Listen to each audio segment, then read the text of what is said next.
আপনারা আমার পূর্বের বিভিন্ন ভিডিওতে কমেন্ট করেছেন যে ভাইয়া পদ সংখ্যা 200 বা 300 থাকলে জবার সম্ভাবনা কতটুকু, পদ সংখ্যার ভিত্তিতে জবার সম্ভাবনা কতটুকু এবং কার্ড মার্ক থেকে কত বেশি পেলে এবার জব হতে পারে। এছাড়াও আরো বিভিন্ন কমেন্ট করেছেন এবং এটাও বলেছেন যে ভাইয়া আপনি আপনার ম্যাক্সিমাম ভিডিওতে দেখেছেন যে 2018 সালে নিয়োগ বিজ্ঞপ্তিতে 2020 সালের চূড়ান্ত রেজাল্টে যারা নিয়োগ পেয়েছেন আপনি সবসময় তাদের নিয়োগের ভিত্তিতে এবার বিশ্লেষণ করে ম্যাক্সিমাম ভিডিওতে দেখিয়েছেন। আসলে এই ধরনের বিশ্লেষণ কেন এবং আপনি পদ সংখ্যার ভিত্তিতে এবং কার্ড মার্কের ভিত্তিতে সাধারণত বিশ্লেষণ করে কেন দেখাচ্ছেন না যে পদ সংখ্যার ভিত্তিতে এবার জব হওয়ার সম্ভাবনা কতটুকু? আজকে আমি আপনাদের সামনে এই পুরো বিষয়টা ক্লিয়ার করার চেষ্টা করবো। আশা করি সম্পূর্ণ ভিডিওটা দেখবেন। পদ সংখ্যার ভিত্তিতে বিশ্লেষণ করে দেখানো আমার কাছে পুরোটা যুক্তিসঙ্গত মনে হয় না, কারণ এক্ষেত্রে আপনি 50% ধারণা পাবেন কিন্তু এক্ষেত্রে আপনি 80 কিংবা 90% ধারণা কিন্তু পাবেন না। কেন পাবেন না আমি আজকে আপনাদের সামনে সেটা বিশ্লেষণ করব এবং কার্ড মার্ক থেকে কত বেশি পেলে জব হওয়ার সম্ভাবনা কতটুকু সেটার ভিত্তিতে আপনারা একটা ধারণা পাচ্ছেন, কিন্তু মেইন কথা হচ্ছে কার্ড মার্ক কত সেটাই তো আপনারা নিশ্চিত করতে পারবেন না যে আসলে আমার উপজেলায় কার্ড মার্ক কত। তো প্রথমে যেটা বলতে যাচ্ছি যে পদ সংখ্যার ভিত্তিতে জব হওয়ার যে একটা মার্ক আমরা বিশ্লেষণ করে থাকি কিংবা বিভিন্ন জায়গায় একটা আপনারা এই ধরনের বিশ্লেষণ অনেক জায়গায় দেখেছেন, কিন্তু এই ধরনের বিশ্লেষণের ক্ষেত্রে সেটা কতটা যুক্তিসঙ্গত এবং সেটা দিয়ে আপনারা কতটুকু ধারণা পেতে পারেন আপনার উপজেলার এবং আপনার উপজেলার সাথে সেটা যে মিলবে তার কি নিশ্চয়তা আছে? কারণ একাধিক উপজেলায় একই পদ সংখ্যা থাকা সত্ত্বেও কার্ড মার্ক ভিন্ন হতে পারে এবং একাধিক উপজেলায় একই কার্ড মার্ক বাট পদ সংখ্যা ভিন্ন হতে পারে। যেমনটা ধরুন যে আমরা সাধারণত বিশ্লেষণ করে দেখিয়ে থাকি যে পদ সংখ্যা যদি 50 থেকে 100 হয়ে থাকে তাহলে আপনি এত একটা মার্কে এবার আপনার জব হওয়ার সম্ভাবনা রয়েছে, এবং পদ সংখ্যা যদি 100 থেকে 200 হয়ে থাকে তাহলে এত মার্কে জব হওয়ার সম্ভাবনা রয়েছে। কিন্তু আপনি দেখবেন যে ম্যাক্সিমাম উপজেলায়, যেমন ধরেন 100 উপজেলায় পদ সংখ্যা হচ্ছে 100 উপজেলায় পদ সংখ্যা 100, কিন্তু এই 100টি উপজেলার প্রত্যেকটা উপজেলার সাথে প্রত্যেকটা উপজেলা কম্পিটিশন আলাদা, প্রত্যেকটা উপজেলা হচ্ছে আপনার শিক্ষার হার আলাদা। তাহলে আপনি কেমনে এটা ধারণা নিতে পারবেন যে 100 পদ সংখ্যা থাকলে তাহলে এত মার্কে জব নিশ্চিত? কারণ এক উপজেলার সাথে আরেক উপজেলার তো শিক্ষার হার মিলতেছে না, কম্পিটিশন মিলতেছে না। ধরুন সদর উপজেলা পদ সংখ্যা 100 এবং প্রত্যন্ত অঞ্চলেও আপনার হচ্ছে পদ সংখ্যা 100, সদর উপজেলা পদ সংখ্যা 100 থাকলেও সেখানে কিন্তু আপনার কম্পিটিশনটা অনেক বেশি হওয়ার কারণে সেখানে কিন্তু মার্কটা অবশ্যই বেশি লাগবে। আর সেখানে আপনার ম্যাক্সিমাম প্রার্থী দেখবেন যে 55 প্লাস মার্ক থাকবে, 60 থাকবে, 75 থাকবে। কিন্তু প্রত্যন্ত অঞ্চলে কিন্তু 100 পদ থাকলে কিন্তু সেখানে দেখবেন আপনার কম মার্কে জব হবে, সেখানে 45 হয়তো জব হতে পারে, 50 তো জব হতে পারে। তাই পদ সংখ্যা একই হলেও সেটা নির্ভর করবে সেখানকার শিক্ষার হার, সেখানকার কম্পিটিশন।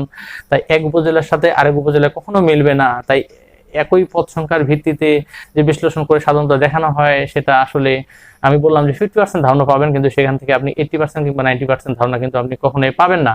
এবং আমি আরেকটা বিষয় হচ্ছে যে একই কার্ড মার্ক বাট পদ সংখ্যা ভিন্ন। যেমনটা ধরেন যে সদর উপজেলায় আপনার হচ্ছে যে পদ সংখ্যা হচ্ছে 100 এবং সদরের বাইরে কোনো একটা উপজেলায় পদ সংখ্যা হচ্ছে 50। সদর উপজেলায় পদ সংখ্যা 100 হলেও সেখানে কিন্তু কম্পিটিশন বেশি। সেখানে দেখবেন যে সর্বোচ্চ ব্যক্তি তিনি হয়তো 65 মার্ক পেয়ে টিকেছেন এবং সেখানে সর্বনিম্ন ব্যক্তি যিনি কার্ড মার্ক পেয়ে উত্তীর্ণ হয়েছেন তিনি হচ্ছে 45 মার্ক। যেহেতু পদ সংখ্যা বেশি সেহেতু মার্কটা হয়তো 45 এর নিচে এসেছে কম্পিটিশন থাকা সত্ত্বেও। কিন্তু প্রত্যন্ত অঞ্চলে কিংবা সদরের বাইরে যেখানে 50টা সিট, সেখানে 50টা সিট থাকলেও সেখানে যেহেতু কম্পিটিশন কম সেখানেও কিন্তু ধরেন আপনার কার্ড মার্ক কিন্তু 45 এ নেমে আসবে। তাহলে সদর উপজেলায় 100 পদ সংখ্যা, সেখানেও 45 মার্ক কিন্তু, এবং সদরের বাইরে প্রত্যন্ত অঞ্চলে সেখানেও পদ সংখ্যা হচ্ছে আপনার 50, মানে পদ সংখ্যা হচ্ছে আপনার অর্ধেক, সেখানে কিন্তু কার্ড মার্ক হচ্ছে 45। তাহলে দেখুন পদ সংখ্যা একই থাকা সত্ত্বেও কার্ড মার্ক একই হলো, আবার একাধিক উপজেলায় পদ সংখ্যা একই হলেও কার্ড মার্ক ভিন্ন হতে পারে। তাই সেই ভিত্তিতে যা বিশ্লেষণ করে সাধারণত দেখানো হয় সেটা থেকে মোটামুটি একটা ধারণা পাওয়া যায়, কিন্তু পুরোপুরি ধারণা কিন্তু আপনারা পাবেন না। আর আমি আমার ম্যাক্সিমাম ভিডিওতে যে বিশ্লেষণ করে দেখানোর চেষ্টা করি যে গতবারের নিয়োগের ভিত্তিতে এবার পুরুষ প্রার্থী কত কম মার্কের জব নিশ্চিত, মহিলা প্রার্থী কত কম মার্কের জব নিশ্চিত, সেখান থেকে আপনি কিন্তু মোটামুটি 80 কিংবা 90% ধারণা পাবেন। কারণ সেটা এখানে কিন্তু আমি অন এভারেজ একটা হিসাব করে দেখাচ্ছি না, সেখানে আমি আপনাকেই দেখাচ্ছি যে আপনার উপজেলায় আপনি নিজে বের করবেন যে আপনার উপজেলায় এবার কত মার্ক পেয়ে পুরুষ প্রার্থী বা জব হওয়ার সম্ভাবনা রয়েছে, কত কম মার্ক পেয়ে মহিলা প্রার্থী জব হওয়ার সম্ভাবনা রয়েছে। আপনি জাস্ট আপনার উপজেলায় গতবারে যারা ভাইবা দিয়েছে কিংবা গতবারে যারা ফাইনালি উত্তীর্ণ হয়েছে, জবটা হয়েছে, তিনাদের সাথে কথা বলবেন। তিনারা অন্তত মিথ্যে কথা বলবে না, যেহেতু প্রায় এটা 2-3 বছর হয়ে গেল। তিনাদের কাছে আপনি একটা সঠিক তথ্য পাবেন, কিন্তু আপনার সাথে যারা এবার উত্তীর্ণ হয়েছে তিনারা কিন্তু আপনাকে মোটেও কোনো সঠিক ইনফরমেশন দিবে না, সবাই মার্কটা বাড়িয়ে বলে। সেক্ষেত্রে আপনার উপজেলায় কার মার্ক কত আপনি সেই সঠিক তথ্যটাই তো জানতে পারতেছেন না, তাহলে কার মার্ক থেকে কত মার্ক বেশি পেলে জবটা হবে সেটা আপনি হয়তো জানতে চাচ্ছেন, সেই ভিত্তিতে একটা অ্যান্সার দেওয়া যাবে, কিন্তু সেটা দিয়ে তো আপনি সঠিক ধারণাটা তো পাচ্ছেন না, কারণ আপনার উপজেলায় কার মার্ক কত সেটা আপনি কিন্তু মানে শোনা কথায় কিন্তু বলতেছেন যে হ্যাঁ আমার উপজেলায় কার মার্ক 35, কিন্তু আমার উপজেলায় কার মার্ক 40, কিন্তু সেটা সত্যটা কতটুকু আছে যে আপনি নিশ্চিত যে আপনার উপজেলায় কার মার্ক কত, সেটা কিন্তু নিশ্চিত জানা খুব কঠিন। হ্যাঁ, কিছু প্রার্থী বা কিছু উপজেলায় তারা সেই তথ্যটা সঠিক জানতে পারতেছে হয়তো পরীক্ষার আগে, তেনাদের পরীক্ষার আগে হয়তো অনেকের পরীক্ষা খারাপ হয়েছিল, পরিচিত অনেকের বললো যে হ্যাঁ আমি 45 মার্ক পাবো কিংবা আমি 35 মার্ক পাবো, এই মার্কে তো আমি কোয়ালিফাই করবো না, কিন্তু পরে দেখলেন যে হ্যাঁ তিনি সত্যি সত্যি কোয়ালিফাই করছেন, তিনি পেলি এতে উত্তীর্ণ হয়েছেন এবং ভাইও দিয়েছেন। সেক্ষেত্রে তিনার ক্ষেত্রে হয়তো আপনি সেই বিষয়টা একটা ধারণা পেলেন, কিন্তু এই ধারণা তো প্রত্যেকটি উপজেলার প্রার্থীর ক্ষেত্রে জানা খুব কঠিন। তাই আপনি যেহেতু নিশ্চিত জানতে পারতেছেন আপনার উপজেলার কার মার্ক কত, সেই ক্ষেত্রে কার মার্ক থেকে কত বেশি পেলে জব হবে, কার মার্ক থেকে তো মোটামুটি আপনার ধরেন যে 7-8 বেশি পেলে জব হওয়ার সম্ভাবনা রয়েছে, কিন্তু যদি আপনি আপনার উপজেলার কার মার্কটা বের করতে পারেন তাহলে সেই ক্ষেত্রে সেটা ঠিক আছে, কিন্তু বের করারই হচ্ছে অনেক মানে একটা কঠিন একটা কাজ যে আমার উপজেলা আসলে সর্বনিম্ন কত মার্ক পেয়ে একজন ব্যক্তি উত্তীর্ণ হয়েছেন। বলি আপনাকে বের করতে হবে আপনার উপজেলা এবার কত মার্কের জব নিশ্চিত, সেটা আপনার এলাকায় পূর্বে নিয়োগের ভিত্তিতে আপনি যতটা সহজে বের করতে পারবেন এবং সেটা যতটা অথেন্টিক হবে, সেটা যতটা যুক্তিসঙ্গত এবং গ্রহণযোগ্যতা আপনার কাছে মনে হবে এবং সেটা ফাইনাল রেজাল্টের সাথে যতটা মিলবে, সেইটা কিন্তু আপনার এই অন এভারেজ পদ সংখ্যার ভিত্তিতে কাটমার্কের ভিত্তিতে কিন্তু আপনি সেটা ততটা মিলবে না।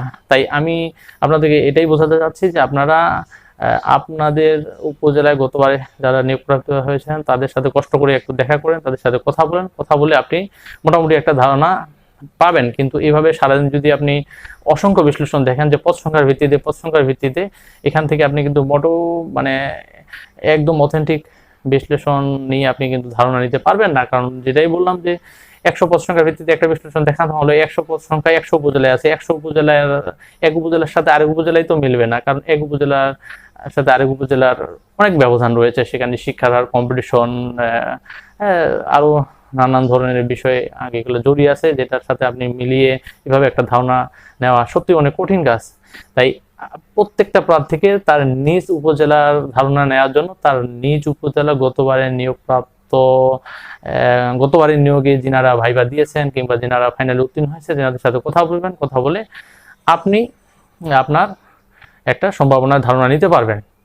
সেজন্য আমার পূর্বের যতগুলো ভিডিও দিয়েছে সবগুলো ভিডিওতে আমি দেখানোর চেষ্টা করেছি যে গতবারের নিয়োগের ভিত্তিতে আপনি এবার কত মার্কে আপনার জবটা নিশ্চিত। আমি 2 দিন আগে একটা ভিডিও দিয়েছি, সেখানেও দেখিয়েছি যে গতবারের চেয়ে এবার কোন ধাপে কতটি প্রশ্ন কঠিন ছিল এবং সেই অনুযায়ী পুরুষ প্রার্থী কত কম মার্কে জব এবার সম্ভাবনা রয়েছে এবং মহিলা প্রার্থী কত মার্কে এবার জব হওয়ার সম্ভাবনা রয়েছে। আপনারা চাইলে সেই ভিডিওটা দেখে সেখান থেকে একটা ধারণা নিতে পারেন।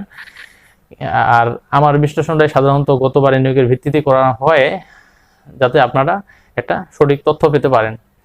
যাই হোক, আমি আমার ক্ষুদ্র জ্ঞানের আলোকে যতটুকু পারলাম বিশ্লেষণ করে বোঝানোর আপনাদের চেষ্টা করলাম। আপনারা আপনার উপজেলায় খোঁজ নিয়ে জানবেন যে আপনার উপজেলায় গতবারে কত মার্কে জব হয়েছিল এবং সেই ভিত্তিতে আপনি এবার একটা ধারণা নেবেন এবং আমার পুরোপুরি বিশ্লেষণের ক্ষেত্রে কোনো ভুল ত্রুটি হয়ে থাকলে ক্ষমা সুন্দর দৃষ্টিতে দেখবেন এবং আপনার মহামূল্যবান মতামত কমেন্টে জানাবেন। আমি আপনার সেটা রিপ্লাই দেওয়ার চেষ্টা করব এবং আমার ভুলগুলো হলে সেগুলো আপনারা সংশোধনের ক্ষেত্রে কমেন্ট করে জানাতে পারবেন এবং আমার চ্যানেলটি সাবস্ক্রাইব করে আমার পাশে থাকবেন পরবর্তী ভিডিও পাওয়ার জন্য। ভালো থাকুন, সুস্থ থাকুন, আল্লাহ হাফেজ।